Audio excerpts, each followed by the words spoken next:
하나님 말씀 같이 보겠습니다. 우리 스가랴서 1장 18절에서 2장 5절까지 우리 함께 보겠습니다. 구약 성경 1313페이지 있습니다. 찾으신 줄 알고 한 절씩 교독합니다. 내가 눈을 들어본 적 네게 뿔이 보이기로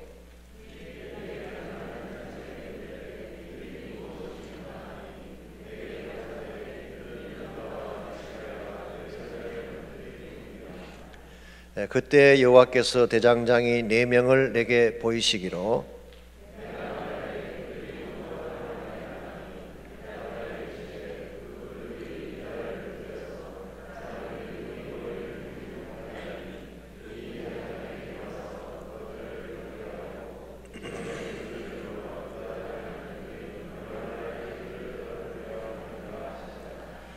내가 또 눈을 들어본 적 한 사람이 청량줄을 그의 손에 잡았기로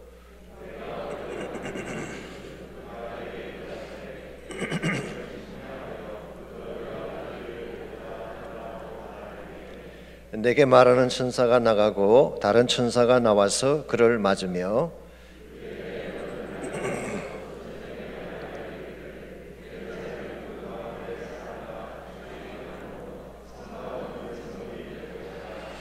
오절 같이 읽겠습니다.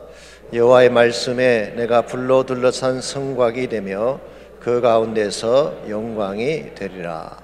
아멘. 우리 크리스찬 삶에도 넘어짐과 깨어짐의 현실이 있습니다. 실수로 넘어지기도 하고 삶의 터전이 붕괴되고 상처 때문에 깨어지기도 합니다. 그래서 우리 모두에게는 회복과 재건이 필요하죠. 그러나 단순히 회복된 상태에서 겨우 서바이브하며 사는 것, 이것이 과연 하나님께서 디자인하신 크리스찬 삶일까요? 그렇지 않다고 생각합니다. 당연히 그것을 넘어서서 더 창대한 삶으로 나아가야지 하나님께도 영광이 되고 우리 삶의 열매도 아름답게 맺혀지게 되는 것입니다. 요즘 아신 대로 대학 풋볼이 한참 시전 중이죠. USC와 UCLA가 예전같지 않아서 조금 아쉽긴 합니다만은 이 알라바마주에 가시게 되면 얼번 유니버시티라고 하는 축구를 잘하는 대학교가 하나 있습니다. 언젠가 그 대학교에서 오펜시브 라인맨, 이 축구 선수 가운데 쿼터백을 보호하면서 공격의 길을 터주는 그런 선수죠. 그렇기 때문에 덩치가 크고 힘이 좋아야 됩니다. 그 선수를 구한다고 하는 광고가 붙었습니다. 그랬더니 젊은 어시스턴트 코치 한 사람이 선수 한 명을 데려왔습니다. 그랬는데 다른 선수가 그를 세게 밀쳤더니 쾅 하고 넘어졌어요. 그런 일어나지 못했습니다. 이런 선수는 합당하지 못하겠죠. 당연히 거절됐습니다. 그랬더니 또 다른 선수 한 명을 데려왔습니다. 이번에는 넘어뜨렸더니 다시 일어났어요. 또 넘어뜨렸더니 또 일어났어요. 근데 세 번째 넘어뜨리자 일어나지를 못했습니다. 이 사람도 선수로 합격이 못 됐습니다. 그랬더니 젊은 코치가 또 한 명을 데려왔는데요. 이 선수는 넘어뜨리자 일어났어요. 넘어뜨리자 또 일어났어요. 넘어뜨리자 또 일어났어요. 아무리 넘어뜨려도 계속 일어나는 선수. 젊은 코치 생각에 이런 정도의 선수라면 우리가 찾는 선수가 아니겠는가 생각을 했는데 감독은 still no라고 했습니다. 그때 젊은 코치가 물었어요. 도대체 감독님이 원하시는 운동선수는 어떤 자입니까? 그때 감독이 이렇게 답을 했다고 합니다. 내가 찾는 선수는 단순히 넘어졌다 일어나는 선수가 아니라 상대가 누구이든지 그 상대를 넘어뜨리고 앞을 향해 전진해가는 선수이다. 이런 선수라 해야지 팀을 이끌 수가 있고 우승까지 전진해 갈 수 있지 않겠습니까? 오늘 하나님께서 여러분과 저에게서 기대하는 크리스찬 삶의 내용도 이와 같습니다. 우리가 겨우 구원받고 수동적으로 겨우겨우 삶을 살다가 천국 가기 위한 것이 크리스찬 삶의 내용이 아니라 이 땅에 사는 동안에 하나님의 꿈을 가슴에 안고 대적을 무너뜨리고 앞을 향해 전진해 갈 수 있는 크리스찬이 될 때에 우리 삶 자체가 하나님께 영광이 되고 주님의 꿈도 이룰 수가 있게 되는 것입니다. 마태복음 13장 31절 32절을 보시면 예수님께서 천국을 비유하실 때에 겨자씨의 비유를 했습니다. 겨자씨라고 하는 것은 가장 작은 것, 보잘것없는 것을 상징하는 것이죠. 그런데 그 작은 것이 성장하게 되면 큰 나무가 되어서 공중의 새들이 깃드는 보금자리가 된다. 그런 말씀하셨어요. 여기서 키 컨셉은 From the smallest to the greatest, 가장 작은 것에서 가장 크게 되는 것, 이게 천국의 본성이라는 것입니다. 처음에는 작게 보이지만 날이 갈수록 창대하게 되고 갈수록 그 영향력이 커져가서 마침내 세상을 장악하는 것, 이게 하나님 백성의 삶이라고 하는 것입니다. 누룩의 교육에서도 동일한 말씀을 해주셨습니다. 가루수말에 누룩을 넣었더니 이것이 전체를 부풀게 했다는 말씀이었죠. 이건 역시 영향력의 확장을 의미하는 것입니다. 갈수록 더 커져가는, 갈수록 확장되어가는, 그래서 온 세계를 다 덮을 수 있는 영향을 갖게 되는 것, 이게 하나님께서 디자인하신 크리스찬 삶의 본질입니다. 실제로 여러분께서 성경을 보시게 되면 하나님 인간을 창조하신 후에 제일 첫 번째 주신 명령이 어떤 것인지 아십니까? 창세기 1장 28절에 그것이 나와 있습니다. 인간 창조 후에 주신 첫 번째 명령인데요, 생육하고 번성하여 땅에 충만하라, 땅을 정복하라, 그렇게 말씀을 했어요. 단순히 생육하고 이 땅에 그럭저럭 살아가라고 말씀하신 것이 아니라 땅에 충만해서 땅을 정복해라 라고 하는 것이 하나님이 주신 과제였습니다. The Message Bible은 이렇게 번역을 해놓았어요. Prosper, 번영하라, Reproduce, 번성하라, Fill, 채우라, 그리고 Take Charge, 장악하라, 주도하라, 그렇게 번역을 해놓았습니다. 이게 하나님께서 여러분과 저에게서 기대하시는 크리스찬 삶의 본질이라는 것입니다. 이 세상을 장악하고 이 세상을 주도해서 마침내 하나님의 나라로 만들어가는 것, 이게 하나님께서 인간을 창조하셨을 때에 마음에 품으셨던 하나님의 디자인이었습니다. 물론 이와 같은 하나님의 디자인은 인간이 범죄함으로 말미암아 성실하지를 못했죠. 그래서 예수님께서 이 땅에 오셔서 십자가를 지시고 부활하신 후에 처음 주신 그 사명을 다시 제자들에게 주셨어요. 그 사명의 내용이 마태복음 28장 19절과 20절에 기록이 되어 있습니다. 우리가 흔히 말하는 Great Commission이죠. 대분부라고 부르는 것입니다. 하늘과 땅의 모든 권세를 우리에게 부여하신 후에 너희는 가서 모든 족속을 제자를 삼고 땅끝까지 나아가서 하나님 백성을 만들라라고 하는 것이 예수님께서 제자들에게 주신 분부였습니다. 즉 복음을 통하여 온 땅을 정복하고 Take charge again, 다시 너희들이 장악하고 모든 것들을 정복함으로 온 땅이 그리스도의 복음으로 가득 차게 만드는 것, 이게 하나님께서 말씀하시는 분부였고 여기를 따라 우리가 인생을 살아가야지 참된 열매를 맺을 수가 있는 것입니다. 오늘 많은 번영에 대한 이야기들을 하죠. 이 prosperity, 물론 물질적인 번영도 중요합니다. 물질이 불어나게 되고 부자가 되는 것도 중요한 삶의 한 과제이죠. 혹은 삶이 건강해지고 삶의 터전이 부욕해 되는 것도 큰 축복이라고 말을 할 수가 있습니다. 그러나 여러분과 제가 크리스찬으로서 추구해야 될 참된 차원의 번영은 그것으로 끝나서는 안 됩니다. 이 복음의 번영을 이루어 나아가야지 하나님의 영광이 되는 것입니다. 에스겔 47장에 보시게 되면 성전 문지방에서 흘러나온 물이 땅끝을 향해 흘러가는 환상이 나오죠. 이 물이 흘러가는 곳마다 생명의 역사가 일어났습니다. 죽은 자들이 살아나게 되고 축복의 과실이 열리게 되고 심지어 죽음의 바다인 사해마저도 생명의 바다가 되어서 각종 고기가 뛰놀게 되는 환상을 보여주셨어요. 이게 소위 말하는 복음의 물결에 대한 환상이라고 할 수가 있습니다. 하나님 여러분과 저를 선택하시고 불러서 크리스찬이 되게 하신 목적은 여기에 있는 것입니다. 단순히 survive라고 부르신 것이 아니라 thrive, 이 복음 안에서 번영하고 하나님 나라의 번영을 위해 살라고 오늘 여러분과 저를 불러주신 것입니다. 오늘 여러분의 삶은 어떠한지 모르겠어요. 내가 구원받고 지옥 가지 않게 된 것만으로 만족하며 살고 계십니까? 여러분과 제가 만약 이런 차원에서 우리 신앙이 멈추게 된다면 하나님의 꿈은 이룰 수가 없어요. 그러므로 내가 구원받은 사건도 중요하고 천국 가게 된 사실도 참 감사하긴 하지만 한 걸음 더 나아가서 이 땅에 사는 동안에 하나님 나라를 세워가고 복음의 번영을 위해 쓰임받는 것, 이게 가장 값지고 가치 있는 인생이 되는 것입니다. 어떻게 하면 여러분과 제가 내 삶의 지경을 넘어서서 복음의 새 물결을 이루며 달려갈 수 있을지 오늘 주신 본문을 중심으로 함께 정리해 보려고 합니다.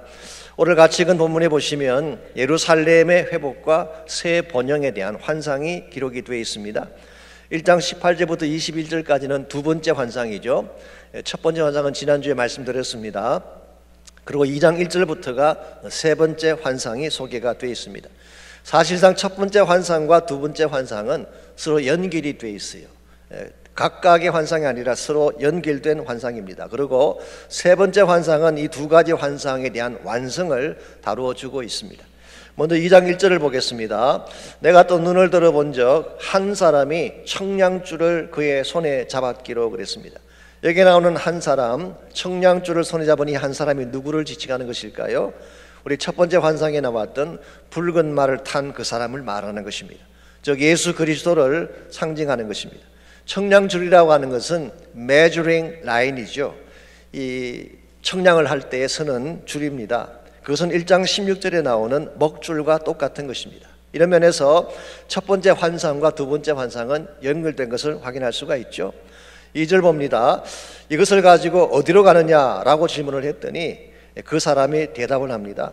예루살렘을 청량하여서 그 너비와 길이를 알아보고자 한다고 대답을 했습니다. 청량하는 이유가 뭡니까? 더 넓히고 확장하기 위해서 청량을 하는 것입니다. 그러므로 이것은 예루살렘 성의 회복과 재건에 대한 말씀이라고 부를 수가 있겠습니다. 뿐만 아니라 3절과 4절을 계속 봅니다. 내게 말하는 천사가 나가고 다른 천사가 나와서 그를 맞으며, 여기서 그는 앞에 말씀드린 청량줄을 손에 잡은 그 사람을 말합니다. 예수님이죠. 이르되 너는 달려가서 그 소년에게 말하여, 이게 소년이라고 하는 것은 영맨을 말합니다.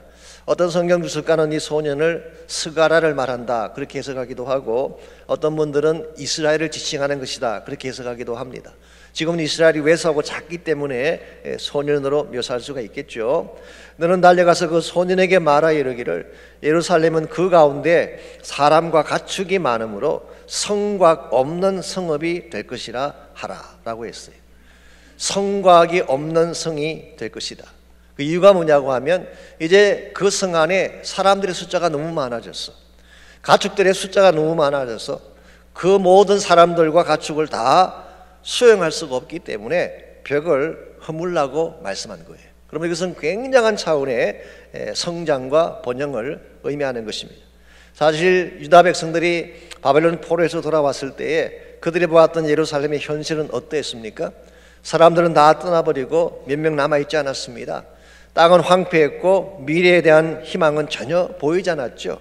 이와 같이 참담하고 사람들도 없고 생업의 터전도 척박하기 짝이 없는 이 현실을 보고 있는 유대인에게 오늘 성경은 뭐라고 말씀한 것입니까? 앞으로 때가 되면 사람들이 너무 많아지게 되고 가축 숫자가 너무 많아져서 성곽을 허물 정도로 장대하게 되리라. 이게 하나님께서 유다 민족에게 주신 환상이고 계획이었어요. 유다 민족이 때가 되면 이와 같이 부흥한다는 것입니다. 크게 창대하게 번성하게 된다는 것입니다. 정말 수용할 수 없을 정도로 많은 사람들이 채워지게 되고 수많은 가축들을 가지고 번성을 이루게 된다는 사실. 여러분, 이것이 실제로 역사적으로 언제 어떻게 성취가 될까요? 이것은 궁극적으로 예수님께서 오심으로 성취가 됩니다. 이 구속사적으로 예수님께서 오심으로 말미암아 예루살렘 안에 수많은 구원받는 자들의 숫자가 늘어나기 시작했어요. 특별히 오순절날 성령께서 임하셨을 때에 한 번 설교에 3,000명씩 때로는 5,000명씩 수만 명이 예루살렘 안에 그리스도인으로 변화되기 시작했습니다. 그러면 이것은 복음 운동의 전개를 미리 말씀하신 것입니다. 그 결과 예루살렘 안에 꽉 찼던 그 사람들의 숫자가 너무 많기 때문에 그 성벽을 뛰어넘어서 땅끝까지 복음의 물결이 흘러가게 한 것, 이걸 오늘 성경은 바로 성곽을 없애고 예루살렘이 번성한 사실로 설명한 것입니다. 이와 같은 것이 사실은 복음의 번영입니다. 여기서 우리가 주목해야 될 한 가지 사실이 있습니다. 이와 같이 놀라운 번영의 주도자가 누구라는 것입니까? 청량줄을 잡고 계신 주님이라는 사실이에요. 여러분, 우리 삶의 번영과 회복은 나에게 달린 것이 아닙니다. 청량줄을 잡고 계신 그리스도에게 달려 있어요. 교회의 부흥 우리 힘으로 절대로 안 됩니다. 청량줄을 잡고 계신 그리스도가 부흥의 문을 열어주셔야지 교회가 부흥되는 것입니다. 여러분, 삶의 터전이 확장되는 것, 사업이 번영하게 되는 것, 여러분의 계획과 노력만으로 되지 않습니다. 청량줄을 가지신 그분이 임재하셔서 축복하시면 그런 역사가 일어나는 것입니다. 이것이 여러분과 제가 하나님 앞에 나아가서 기도해야 될 이유라고 할 수가 있습니다. 문제가 생겼을 때 문제를 부여잡고 고민한다고 문제가 풀리지 않잖아요. 코로나 때문에, 불경기 때문에 힘들어하는 분들이 많이 계시는데 방 안에 앉아서 신음한다고 그 문제가 처리되겠습니까? 예수님께 나와서 기도하면 청량줄을 가지신 그분이 해결해 주는 것입니다. 자녀의 앞길을 누가 열겠어요? 학교가 열어주겠습니까? 선생님들이 다 책임지겠어요? 여러분이 청량줄을 잡고 계시는 주님께 나와서 기도하면 하나님 여러분 자녀의 앞날을 열어주는 거예요. 형통이 일어나게 하고 번영이 일어나게 하는 것입니다. 이런 면에서 가장 중요한 것은 청량줄을 잡고 계시는 그 주님을 신뢰하고 주님께 나아가서 간구하는 것입니다. 그렇게 할 때에 그 주님이 우리 삶을 번성하게 만드시고 확장되게 만드시고 이 복음과 함께 번영을 향해 달려갈 수 있도록 은혜를 베풀어 주시는 것입니다. 오늘 우리의 삶은 어떠한지 모르겠어요. 갈수록 아름다워지고 갈수록 강건해지고 갈수록 열매가 넘쳐나고 있는지, 아니면 정체된 가운데에, 무기력한 가운데에 수동적으로 삶을 살아가고 있는지, 그저 겨우 사는 삶, 구원받은 그 사실 하나만으로 겨우겨우 존재하는 삶, 이것은 성경이 말하는 참된 크리스찬의 라이프가 아니에요. 이제는 우리가 좀 더 일어나서 하나님 영광을 바라보아야 되고 하나님께서 분바신 비전을 향해 달려갈 수 있어야 합니다. 하나님께서는 이미 온 땅 가운데에 복음의 물결을 일으켜 주셨어요. 여러분과 제가 바르게 결단하고 죽게 나가게 되면 여러분과 저도 복음의 번영의 샘물길을 탈 수 있게 되고 그때 우리 인생이 남기는 열매가 극대화되어지는 것입니다. 그러므로 우리가 이 마지막 시대를 사는 성도로서 어떻게 하면 복음의 번영의 샘물길을 타고 하나님의 영광을 위해 살아갈 수 있을지, 오늘 본문 속에 나타난 환상을 통하여서 한 3가지 정도 번영의 샘물길을 타는 비결을 정리해 드리려고 합니다. 첫 번째로 우리가 번영의 샘물길을 타려면은 우리 대적을 제거해야 됩니다. 즉 우리를 가로막고 우리를 깨어지게 만드는 대적이 있는데 이 대적을 처리해야지 앞을 향해 나갈 수가 있다는 것입니다. 1장 18절부터 21절까지를 다시 보십시오. 두 번째 환상의 내용입니다마는 18절입니다. 내가 눈을 들어본 적 4개의 뿔이 보였다고 했습니다. 여기 뿔이라고 하는 것은 horn이죠. 영어로 horn. 이것은 힘을 상징하든지 권세를 상징하는 것입니다. 우리말로 뿔났다 그러면 화났다는 의미도 있지만 사실은 권세를 행한다 그런 뜻도 가지고 있어요. 그래서 엄마가 뿔났다 그러면 말이 돼요. 그럼 실제로 사람들이 두려워할 수밖에 없습니다. 그런데 남자가 뿔났다 그러면 아무 의미가 없어요. 힘이 없기 때문에. 이 뿔을 내는 것은 힘을 가진 자가 행사하는 것입니다. 여기서 뿔이라고 하는 것은 능력과 권세를 말하는 것인데 전통적으로 이 4뿔은 이스라엘을 괴롭혀왔던 4개의 제국을 상징하는 것입니다. 어떤 성경학자들은 애굽과 시리아와 아수르와 바벨론을 말한다 그렇게 해석하기도 하고, 어떤 분들은 다니엘 7장과 2장에 나오는 큰 금신상에 나오는 4제국이 나오죠. 바벨론과 페르시아와 그리스와 로마를 상징한다 그렇게 해석하기도 합니다. 어느 쪽을 선택하든 뭐 큰 차이는 없습니다. 중요한 것은 이것입니다. 이 4제국, 이스라엘을 공격했던 4제국의 역할이 뭐냐고 하면 19절을 보십시오. 유다와 이스라엘과 예루살렘을 흩뜨리는 역할을 했어요. 흩뜨린다는 말은 scatter, 흩어버린다, divide, 나눈다, 혹은 broken, 깨뜨린다 그런 의미를 가지고 있습니다. 여러분, 모든 이 제국 뒤에는 사탄이 있습니다. 겉으로는 제국들이 움직이는 것처럼 보이지만 그 뒤를 조정하는 것은 악한 영이 하는 것입니다. 사탄이 하는 짓이에요. 이 사탄이 하는 가장 티피컬한 행동이 뭘까요? 깨뜨리고 나누고 그리고 우리를 분열시키는 것입니다. 이게 마귀가 하는 짓이에요. 이와 같은 악한 영의 역사, 이 세상 제국의 역사를 우리의 능력과 힘만으로 감당할 수가 있을까요? 그건 감당할 수가 없습니다. 그래서 20절을 보시면은 하나님께서 준비하신 대책이 있어요. 20절입니다. 그때 여호와께서 대장장이 4명을 나에게 보여주셨다. 이 대장장이라고 하는 것은 기술자를 말합니다. 혹은 기능공을 말합니다. 그래서 영어 성경에서는 craftsman, 아마도 하나님이 준비하신 특별한 천사를 의미하는 것이 아닌가 그렇게 생각을 합니다. 이들이 하는 일이 21절에 나와 있죠. 이 대장장이들이 와서 그것들을 두렵게 하고 이전의 뿔들을 들어 유다 땅을 헛들인 여러 나라의 뿔들을 떨어뜨리려 한다 그렇게 말씀했어요. 만일 이 4 대장장이가 하나님께서 보내신 천사라고 한다면은 그 천사들의 역할이 뭐냐고 하면은 앞서 세워졌던 뿔들을 통해서 그 앞에 있는 뿔들을 깨뜨리는 일. 예를 들면 이런 것입니다. 바벨론을 멸망시킨 게 누구였어요? 페르시아 제국이었어요. 페르시아 제국을 멸망시킨 게 누구였어요? 그리스 제국이었어. 알렉산더에서 일어난 헬라 제국이었어.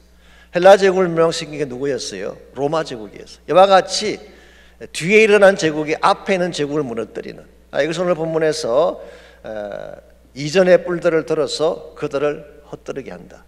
그러나 궁극적으로는 하나님께서 하시는 일을 말하는 것입니다. 하나님께서 천사를 동원하시고 하나님께서 모든 환경들을 동원하셔서 우리를 대적했던 악한 대적들을 다 무너뜨리고 진멸시킨다는 말씀을 주고 있는 것입니다.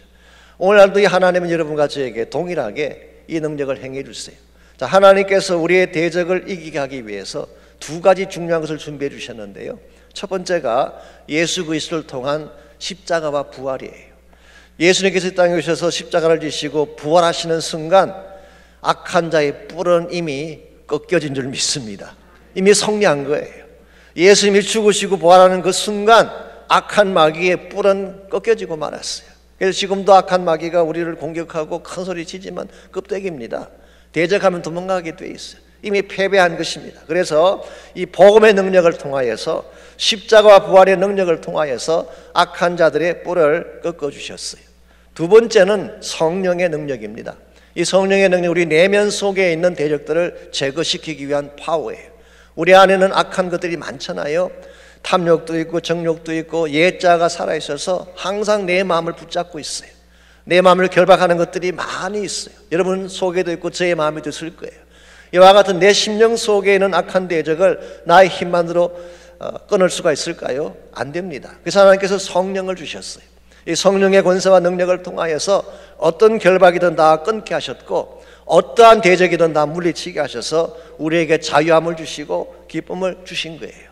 이게 오늘날도 하나님께서 여러분과 저를 위해 하시는 일입니다. 우리가 이 사실을 바로 깨닫고 여러분과 저가 대적이 나를 공격할 때에 물러서면 안 됩니다. 십자가 부활의 능력을 가지고 그들을 대적하시기 바랍니다. 악한 영이 나를 미혹할 때에 넘어가시면 안 됩니다. 성령의 파워를 가지고 악한 영들을 쫓아내고 악령들을 제거시켜야 되는 것입니다. 이와 같이 내 안에 있는 대적들을 먼저 제거시켜야지 하나님의 뜻을 향해 전진해 갈 수가 있는 것입니다. 두 번째로 해야 할 일은 우리의 성곽을 허무는 일을 해야 돼요. 이 성곽이라고 하는 것은 성벽을 말하는 것입니다. 월을 말하는 것입니다. 4절 말씀을 제가 다시 읽어드립니다. 이르되 너는 달려가서 그 소년에게 말하 이르기를 예루살렘은 그 가운데 사람과 가축이 많으므로 성곽 없는 성읍이 될 것이다. City without a wall, 이 월이 없는, 성벽이 없는 그런 시티가 된다라고 말씀을 했어요. 여러분, 모든 성에는 성벽이 있습니다. 성벽을 다 사서 성을 만드는 것입니다. 이 성벽을 쌓는 이유는 첫 번째로 보호하기 위함이 있어요. 이 성벽을 쌓아야지 외적이 침공해와도 보호를 받을 수 있지 않겠습니까? 그래서 강한 성일수록 성벽이 두텁고 높은 것입니다. 그래서 성벽은 보호하는 기능이 있어요. 두 번째는 자신들만의 특권을 누리게 하기 위해서 성벽을 쌓는 것입니다. 그 성 안에 들어온 자만 그 성의 혜택을 누리게 하는 것. 이런 의미에서 우리의 성곽이라고 하는 것은 사실은 우리 안에 있는 이기심의 벽을 의미할 수가 있습니다. 폐쇄적인 삶의 벽을 상징할 수도 있고 영적으로는 인본주의적인 불신앙의 벽을 상징할 수가 있어요. 우리 안에는 편견이 있잖아요. 계산이 있잖아요. 우리 나름대로 주장하는 논리가 있잖아요. 이 자기중심적인 이 논리를 다 가지고 있어요. 이게 나도 모르게 내 심령 속에 쌓아두었던 성벽이 되는 것입니다. 이 성벽을 깨뜨리지 아니하면 참된 하나님의 비전을 볼 수도 없고 하나님이 준비하신 창대한 비전의 리소스를 향해 나갈 수가 없는 것입니다. 사실 역사적으로 유대인들의 문제가 여기 있었죠. 이스라엘 백성은 그들만의 아성을 쌓고 다른 민족을 향해 문을 열지 않았습니다. 이걸 우리가 흔히 선민사상이라고 하죠. 우리는 택함 받은 민족이다. 이 선민사상에서 나온 것이 베타주의예요. 나만 옳고 다른 사람은 다 부인해버리는, 이게 역사적으로 이스라엘 백성이 지향해왔던 삶의 내용이었죠. 그래서 그들이 어려움을 겪게 되고 결과적으로 패망까지 가게 된 것입니다. 그랬는데요, 심지어 이 유대인들이 복음을 받은 이후에도 여전히 그들만의 성벽을 쌓고 있었어요. 그 증거가 사도행전서에 나와 있습니다. 사도행전서에 보게 되면 최초의 교회 예루살렘 교회가 세워지지 않습니까? 예루살렘 교회는 어떤 교회였나요? 유대인으로 구성된 교회였습니다. 즉 유대인 크리스찬들이에요. 주이시 크리스찬들이 만든 교회가 예루살렘 교회였어요. 자, 예루살렘 교회가 유대인 중심의 교회였기 때문에 그들은 예루살렘 성 안에 머물기를 원했어요. 유대인 중심의 교회를 지향하기 위해서요. 사실 예수님께서 제자들에게 사도행전 1장 8절에 보시게 되면 분명히 이렇게 분부를 하셨죠. 성령이 너에게 마시면 너희가 권능을 받고 예루살렘에서부터 시작해서 온 유대와 사마리아와 땅 끝까지 나아가서 복음을 전파하라, 그렇게 말씀하셨어요. 예수님은 처음부터 그 방향성을 지시해 주셨는데도 불구하고 예루살렘 교회는 그걸 안 했어요. 움직이지 않았어요. 말씀드린 것처럼 예루살렘 교회는 수천 수만 명이 모이는 교회였습니다. 하루에 3,000명씩 성도가 증가해봐요. 5,000명씩 증가해봐요. 그 감당할 수 있겠습니까? 엄청나게 많은 숫자가 모였는데, 정말 많은 숫자들이 모이고 엄청난 큰 바디가 됐는데 움직이지 않았어요. 왜냐하니까 자기들만이 복음의 수혜자가 되고 자기들만이 선택된 민족인 것을 강조하기 위한, 이게 사실은 복음을 장애하게 하는, 막아서게 되는 큰 장벽이 됐죠. 그래서 결국 우리가 이미 공부해 본 것처럼 하나님께서 큰 핍박이라고 하는 도구를 통해서 철퇴를 내림으로써 그들을 흩어지게 했고, 흩어진 이 사람들이 흩어져 내려가면서 복음을 전함으로 결과적으로 유대인 중심의 교회가 열방을 향한 교회로 바뀌어지게 되죠. 그 중에 가장 결정적인 계기가 된 사건이 이번 특세 때 다루었습니다. 어떻게 하다 보니까 특세 주제가 이 본문과 굉장히 같이 가고 있어요. 특세 때 다룬 것처럼 베드로가 고넬료의 집을 방문하고 고넬료의 집에 복음을 전한 이것이 사실은 유대인의 벽을 깨는 결정적 계기가 됐어요.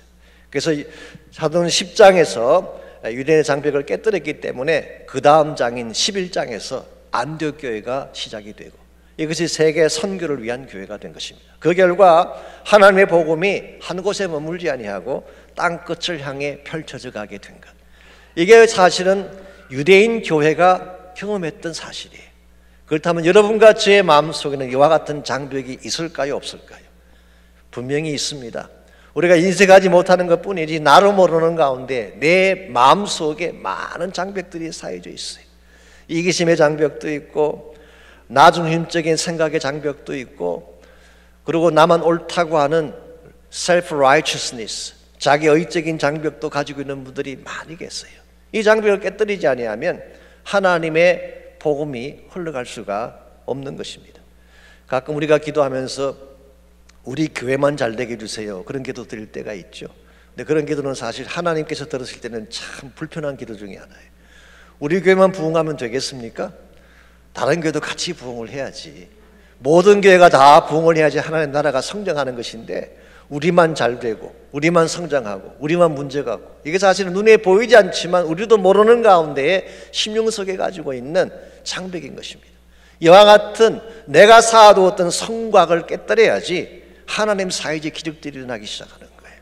사실은 하나님의 큰 역사를 가로막는 가장 큰 장애물이 나 자신이에요. 나 자신. 나라고 하는 존재가 나의 생각, 나의 논리가 앞을 가로막기 때문에 하나님의 일이 일어나지가 않는 것입니다. YM을 창시하신 분이 로렌 커닝햄이라는 분이시죠. 그분이 쓴 책 중에 벼랑 끝에 서는 용기라고 하는 책이 있는데요.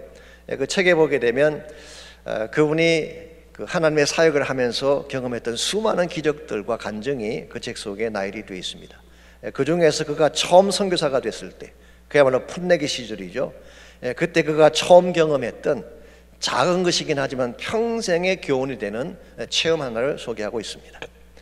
이 로렌 커닝햄이 선교 훈련을 받기 위해서 아프리카 지역을 방문을 했습니다. 그리고 나이지리아 동부에 있는 한 지역에 사역을 하기 위해서 그 현지에서 사역하고 있는 나이 드신 선교사님 부부와 함께 차를 타고 길을 가고 있었어요. 그 나이 드신 그 선교사님의 성함이 그 웰터라고 하는 선교사님이신데요. 웰터 선교사님 부부와 함께 차를 타고 가는데요. 도중에 금방 타이어가 펑크가 난 것입니다. 차에서 내려서 점검해 본 이 웰터 선교사가 트렁크를 열어보니까 스페어 타이어가 있긴 한데 이게 설 수 없는 스페어 타이어예요. 표정이 굳어졌습니다. 이제 길 한가운데서 이 타일을 갈아 끼우지 못하게 되면은 선교지로 갈 수가 없잖아요. 난처한 표정을 짓고 있을 때 로렌이 물었어요. 왜 그러냐? 그때 타이어가 펑크가 났다고. 그러면 새 걸로 사서 갈아 끼우면 되지 않겠느냐고.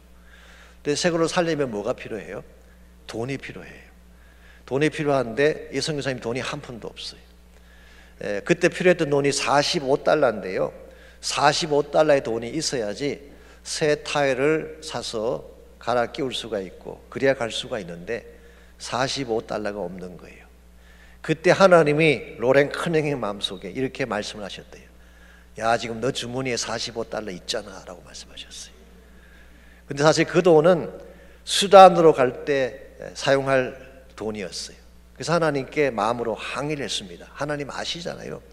내가 그 돈 쓰고 나면 앞으로 어디서 잠을 자고 무엇을 먹으며 어떻게 수단까지 이행을 할 수가 있습니까? 라고 항의를 했어요. 지극히 합리적인 항의라고 할 수가 있습니다. 합리적인 항의인지 모르지만 신앙적인 항의는 아니었어요. 신앙적인 자세는 아니었어요. 그래서 하나님께 항의를 하면서도 마음 가운데 성령께서 계속 이렇게 컨빅트 하시니까 부담이 돼서 마지못해 주머니에 있는 돈 45불을 끄집어내서 주고 타일을 갈아 끼웠어요. 그리고 선교지를 갔습니다. 도착했더니요 2,000명의 사람들이 복음을 듣기 위해 기다리고 있었어요. 만일 45불 때문에 오지 않았더라면 2,000명의 영혼이 어떻게 됐겠어요?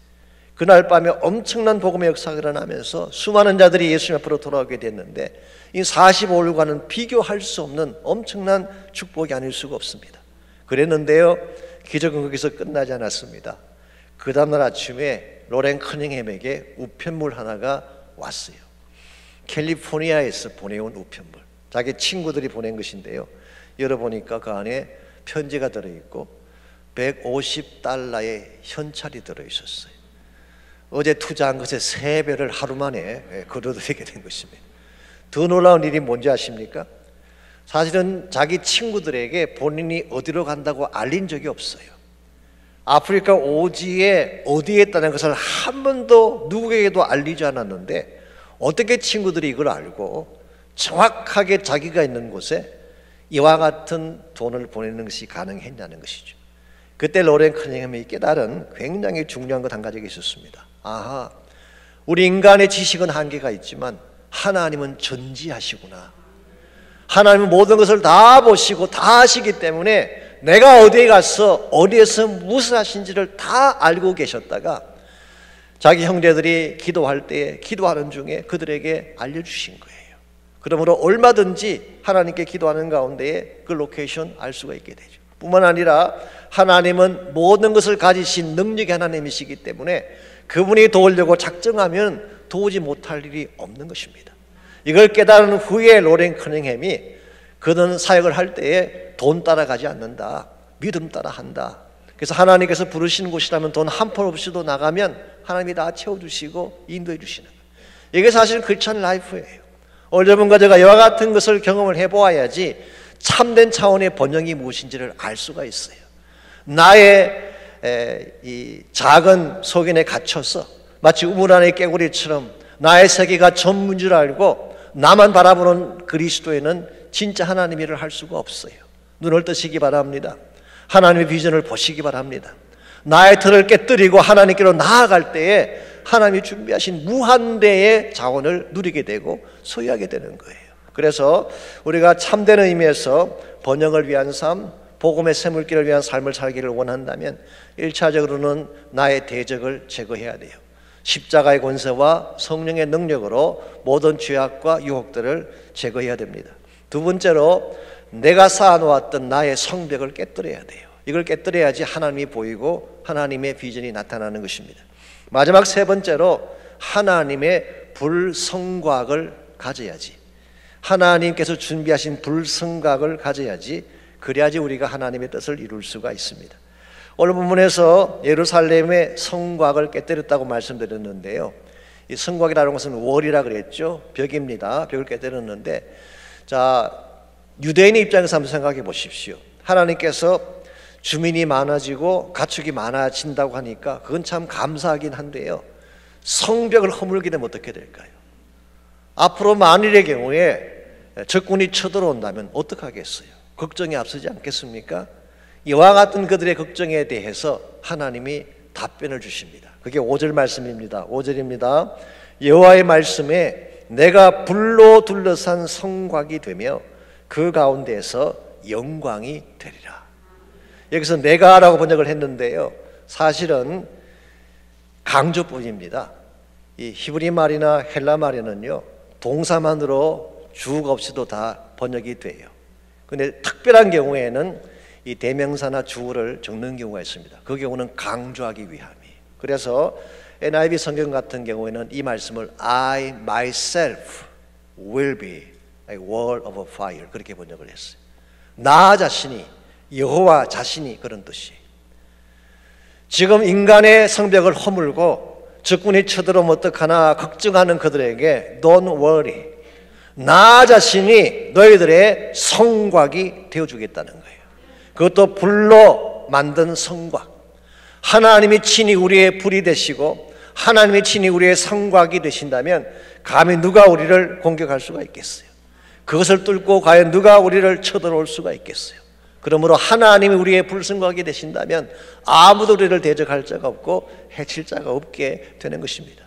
오늘 본문에서 말하는 불성곽은 사실 출애굽기에 나오는 불기둥을 연상시키는 말씀이기도 합니다. 이스라엘 백성이 광야를 통과할 때 하나님께서 그들을 어떻게 보호하셨나요? 낮에는 구름 기둥으로, 밤에는 불 기둥으로 보호를 하셨어요. 이 불 기둥이라고 하는 것이 사실은 하나님의 불이 임한 것을 말하는 것입니다. 하나님의 불이 24시간 그들을 지켜주었어요. 밤낮으로 하나님이 떠나지 않고 그들을 보호해 주었어요. 그래서 그들은 광야 40년을 통과할 수가 있었고 어떠한 대적이 찾아와도 이겨낼 수가 있었던 것입니다. 특별히 출애굽기 14장 20절에 보게 되면 이 재미있는 표현이 나옵니다. 이스라엘 백성이 출애굽한 후에 그들이 가려고 하는데 앞에 홍해가 가로막고 있지 않았습니까?